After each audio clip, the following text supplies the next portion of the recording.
Nothing But the Words, episode number 24, Stolen Work and Your Book.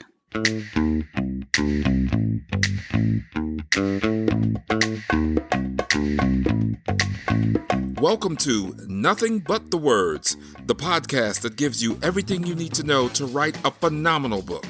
Now here's your host, your author coach, Candace L. Davis. Hey there, and welcome to Nothing But the Words. I'm your author coach, Candace L. Davis. I hope you're doing well and writing well this week. As I record this episode, this country is still dealing with major turmoil, major shifts, and major unanswered questions, and yet we keep writing. At least some of us do.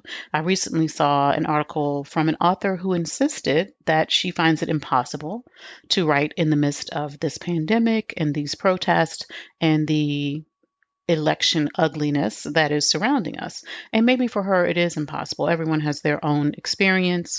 Everyone has their own process. But I've found that when you learn how to manage your thoughts around writing, create a conducive environment, and set the right goals, you can keep writing through almost anything.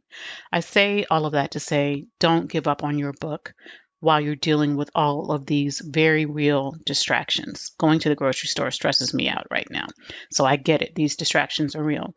There will be an end to this, though, as there are to all things. And I think most of us who keep writing will be really glad we did.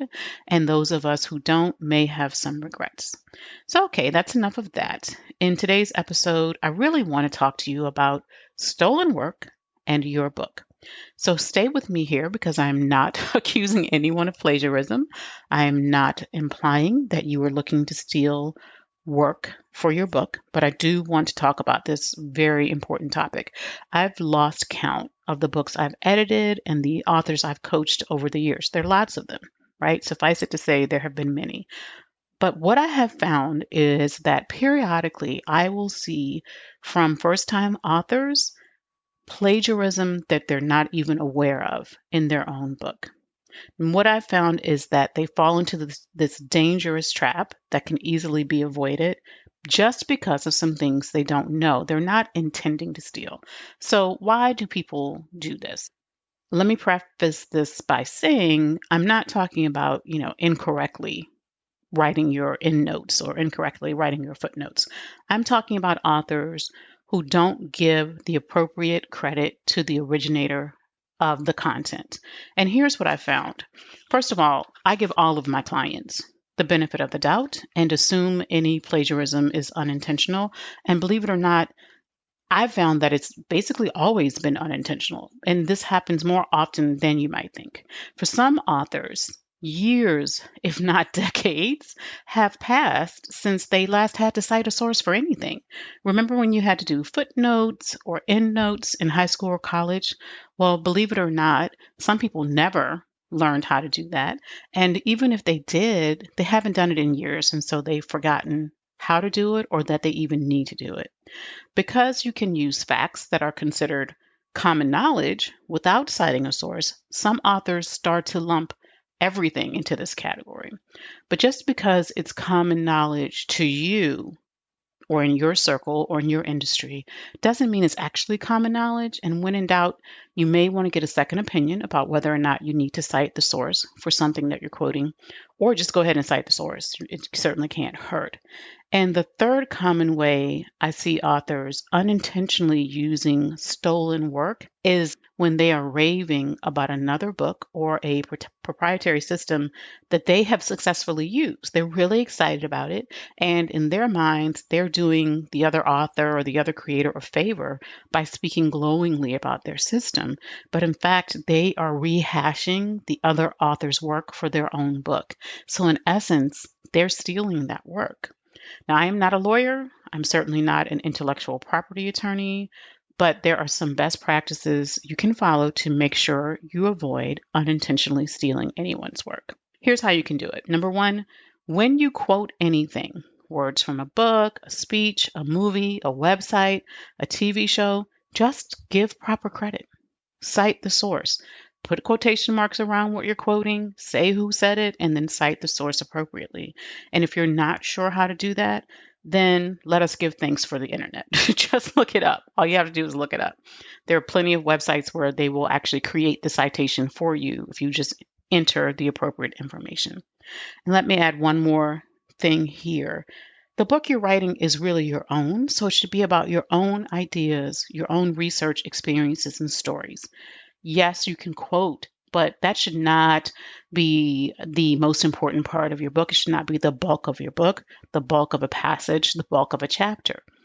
Recently, one of my coaching clients quoted a whole paragraph from a movie. Now, I recognized immediately that the paragraph wasn't his voice. It didn't sound anything like the way he normally writes. It's a very distinctive writing style. It's fresh and it's really specific to him. I enjoy reading it. And I got to this one paragraph and I was like, what is this boring lump in the middle of his book? I didn't like it. And I immediately sensed it wasn't him. A simple copy and paste into Google, and I saw where it came from. It came from a movie. And remember, people will be doing that with your book. You may not think they will, but if people even think there's a hint of plagiarism, it's easy for them to find out these days, just copying and pasting or typing the words into a search engine. But at any rate, when I asked my client about it, he said, yeah, that's from a movie. It really inspired me. Now, this is his first time writing a book. Keep that in mind. And his background is not in writing or publishing. He's a master of his craft, but he's a first time author. Writing a book is new to him. And he really had no idea that he needed to credit a movie the same way he would credit another book. If he took a quote from a book, he would credit it appropriately, but he didn't realize that he needed to do the same thing for a movie. So, quick discussion, and we kind of resolved that. And I pointed it out to him, but I also coached him to reconsider whether or not he needed to use this movie's ideas in his book. He has his own ideas. He has no shortage of ideas, neither do you. And his readers want to hear from him, as yours want to hear from you, not from a random movie. In the end, he decided to cut all but one line, and I think his book is better for it. The second way you can avoid unintentionally using stolen work in your book is just don't quote poems or song lyrics. People hate it when I say that. I know it sounds extreme, but just don't do it. Here's the thing. Songs and poems are typically short enough that taking even one line could be considered using a significant part of the work. So the creator could argue, if they decided to sue you, that you had stolen, I don't know, 10% of their work if there are only 10 lines repeated over and over in a song, right?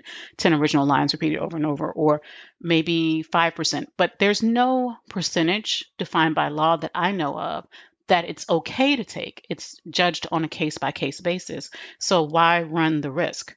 If a poem or song is still under copyright and you really want to use it, you need to request permission. And don't be surprised if you don't get permission.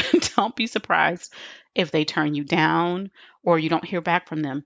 They're not obligated to give you permission. And if it's a popular song or poem, they probably get requests all the time and they just rather not have their work used that way. There's nothing wrong with that. So, in my experience, books do not suffer when authors just leave that out. Don't include the lyrics, don't include the lines from a poem.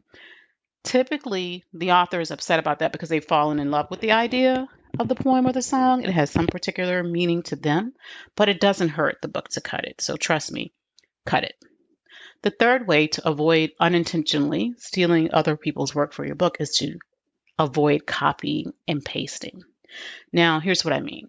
A few years ago, I was working with a client. I had coached her through several books already. I think this was her fourth book. And this time she was writing an authority piece. I mean, it was meaty. It had so much great content in it, but it had also almost reached 400 pages. Now, most of my clients write short books, but in her case, she wanted it to be more of a reference where people could dip in, get what they need, dip out, and come back at different points when they needed other content. So it was close to 400 pages. She put a lot of work into it. And so as I was reviewing the manuscript with her about halfway through, something just felt off. Now, again, I had worked with her several times before. I know what her voice sounds like. And periodically, I was running into passages that just did not sound like her at all. At that time, I was testing a service you may have heard of called Grammarly, which is sort of an enhanced spell check and grammar check service. I've since let it go, it didn't really work for me, but it has a plagiarism check function. And when I ran it, whole pages of her book came up as plagiarized from various websites. I was really shocked. I mean, I was a little bit freaked out because that's not the person I know. That's not the author I know. So, middle of the night, I'm reading and I shot her an email, and she sent me a very nonchalant response in the morning. Not to say, yes, I'm a thief, I steal, not at all. Her response to me was basically, oh, yeah, I just put that in there as a placeholder. I thought I had caught all of those. I guess I missed a few.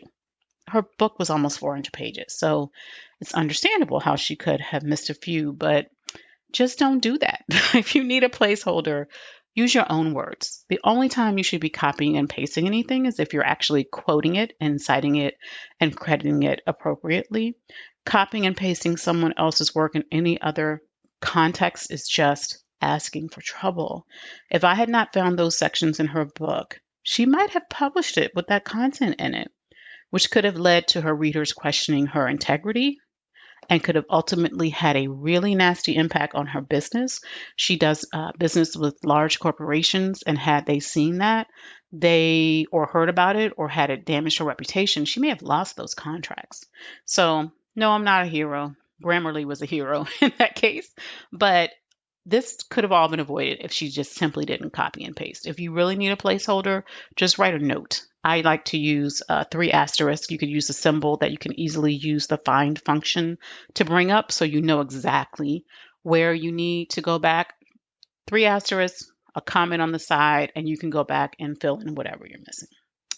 Number 4, don't rearrange.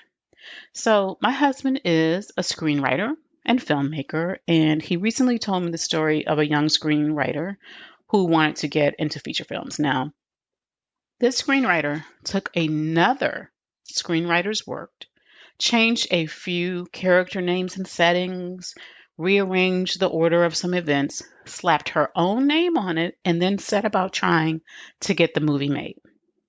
That's pretty, like, she had some guts.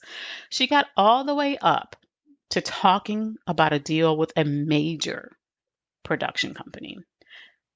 But when she went for her final meeting, one of the execs told her, "We've already seen the script from someone else." This was not her best moment. Now, I do not know this woman, so I have no idea what her motives or intentions were. But just like I do with my clients, I will give her the benefit of the doubt. I'm going to say this is not her area. She had no idea what she was doing because I know her background, according to my husband, is not in film. She comes from a totally different industry, has nothing to do with writing or creating. And so she may have actually thought or convinced herself that this was okay. It is not okay. You cannot simply take someone else's content and rearrange it on the page and publish it as if it's yours. The screenplay, she used the full work of someone else's, but you can't take someone else's page and rearrange it. That's not okay. So don't rearrange other people's work for your book. Number 5 is to just focus on writing about your own ideas. So, have you read any of these books? The Success Principles by Jack Canfield. This year, You Write Your Novel by Walter Mosley. On Writing by Stephen King. How to Win Friends and Influence People by Dale Carnegie.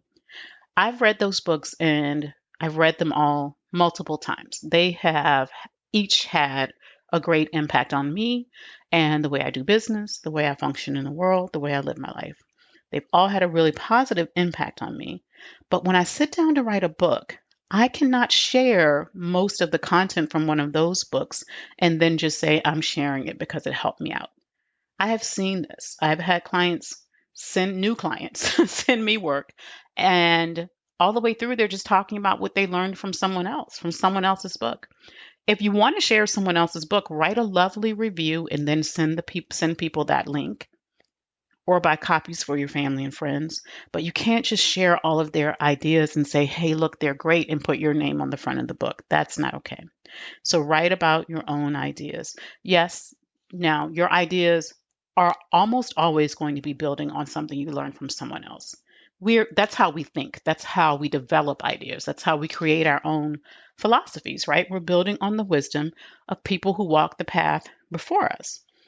That's perfectly fine. And you can credit those people as your inspiration as you show us how your ideas developed and changed from there or evolved in some way. But if you're writing a book about a particular subject, you really need to focus on sharing your ideas and experiences, your research, your stories. Yes, you can reference other people when it adds value to your book, but you can't just give away their system or their book in your book, even if you're doing it in a glowing and wonderful way. That is not okay. Quoting is fine, but writing your book about their book, that's not okay. So if you follow these basic do's and don'ts, you are very likely to avoid unintentionally plagiarizing. When in doubt, just check with an expert. And if you're still in doubt, don't use that content.